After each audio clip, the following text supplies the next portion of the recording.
So we just had to run inside, get a bunch of zip ties, because we have to get those wiring harnesses all figured out and tied away so they don't fall on the ground and drag when we're dragging it. Sounded a little weird, but you understand.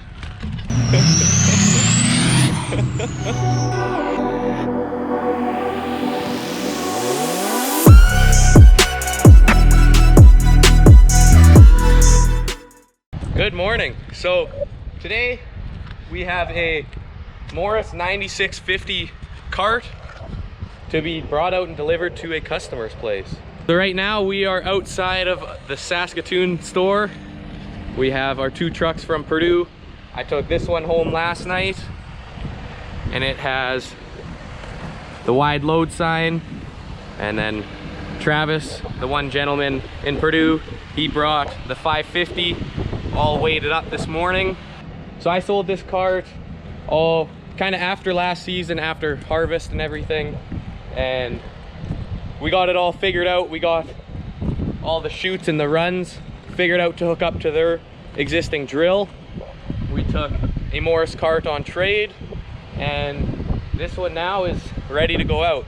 It is April 1st today and we are getting this cart out there a little bit early so we have time to hook it up to their existing drill and give them a little bit of time here before seeding.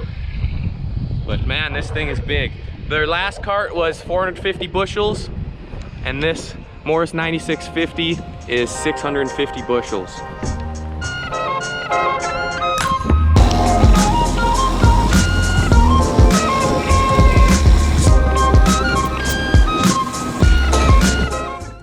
When you are delivering one of these Morris carts, you're usually with a semi, but you also usually have a drill. There's Chris, our versatile rep, pulling in. We'll go talk to him. What's up, Chris? How are things?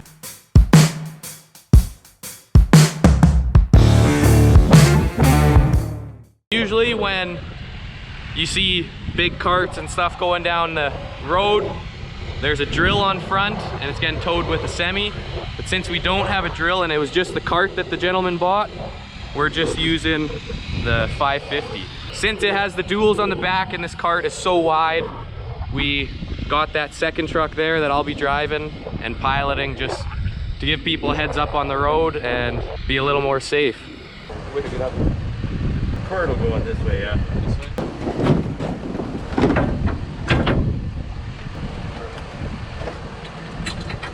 So Dallas, what do you think of your Ford? I love full line ag.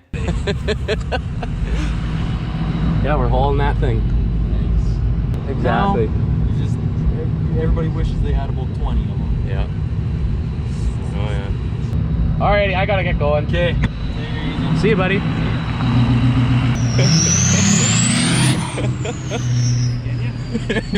If we look in the back, we got the hitch for this. We got all the hoses, a big crate behind the hoses, and all hooked up, ready to rock and roll. We've planned out our route on how we're gonna go to stay off the main busy roads.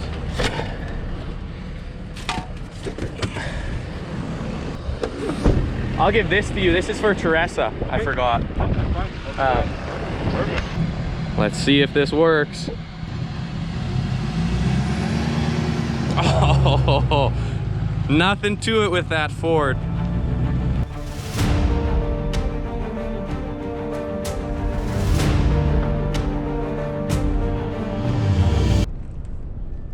How's your visibility? I can see a few things behind me if I look in the holes. So currently, as I'm driving here, we can see that the cart and Travis are back there and I'm in front. So since we are on a single lane road, I'm in front of the truck and the cart, but then once we got onto a double lane, which we'll be coming up to right away here, I'm gonna swing around and let him pass me, and I'm going to go behind him. So I'm in front on a single lane to warn the people that are coming at us that there's a wide load, and then on double lane I'm behind to warn the people that are coming up towards us that they're gonna be approaching a wide load. So that's kind of the reason why, and kind of how we do it.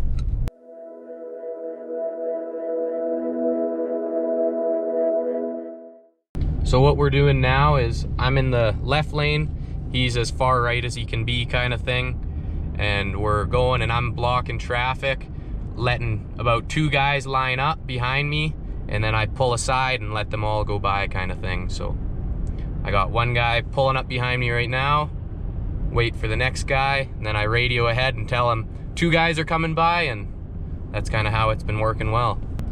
You got 2 more gonna come by.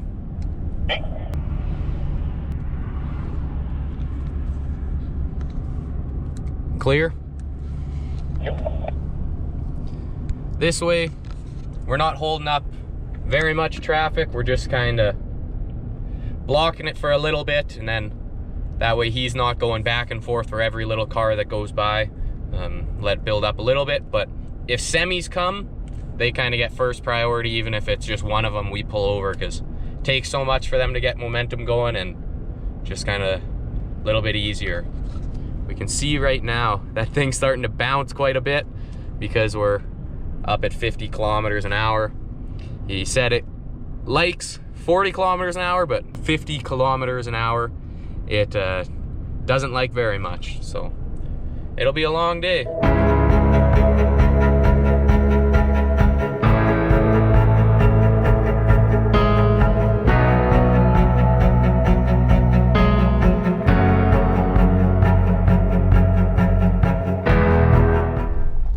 I just pulled up to that dead end. I'm gonna go right, and then it's about a 1/4 mile, and then it's keep going south from there right to their farm. Roger that. And we've made it.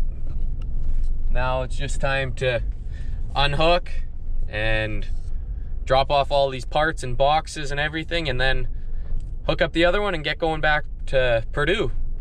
I also remembered I have to look at their Fendt tractor, and they're having a little confusion in the GPS, so I got to show them a little bit what to do and change a setting or 2. So that'll be fun, but let's unhook this bad boy.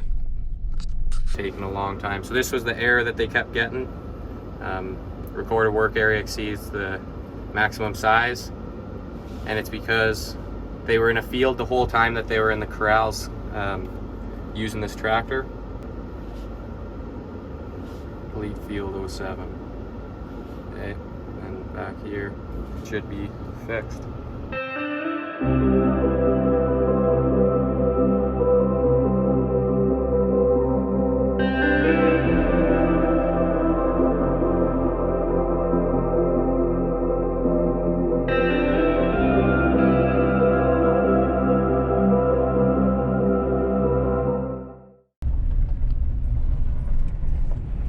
Well, we made it back to Purdue. Now we're just going by Nutrien here and then pulling up to the shop.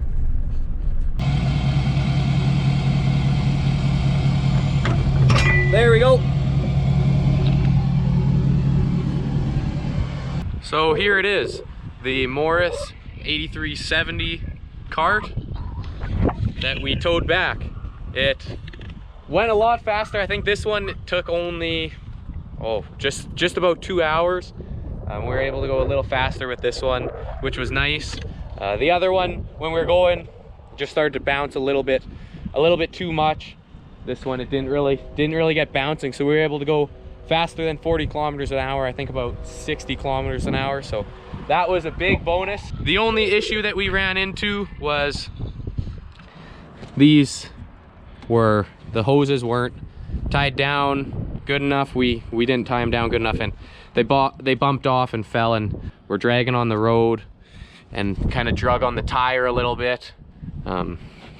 So these will have to get replaced, but that's not crazy deal. I'm just glad that everything else went perfectly fine. It's a really nice cart. This will hopefully go to a good home and be able to get used for years to come.